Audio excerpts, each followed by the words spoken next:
हिलाई के बोहला बम के गाना बजाबे मोबाइल में पिन लगाई के पेन छै जब गरबा सारी झकमक झकमक करे इन कमरिया उन पुजरिया सब जलावा चढ़ाबे डीजे कतार तोड़ देलक तबला बम बोल देलक चिलम का नशा चढ़ गेलै तबला बम बोल गेलै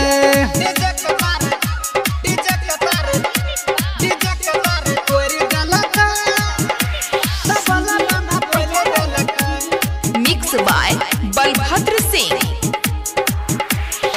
सुल्तानगंज में है जाए क्या साभे नहु चल गल कमरिया यागू पीछू बोल बोल बम बोल रहे कमरिया अपना अपना जलावा चढ़ाबे घूमे चारो ओरिया छोटे छोटे बम सब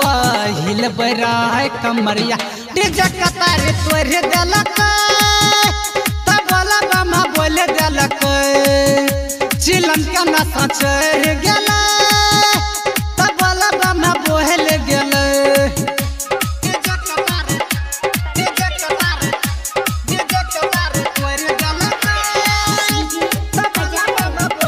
presented by BM Recording Studio Alamnagar Madhepura धक्का मुक्की करा लगलै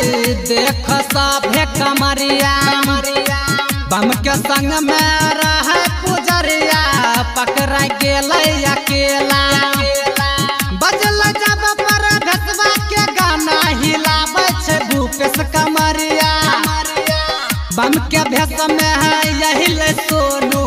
हिलबे लगल कमरिया डीजे कतार तोड़ देलक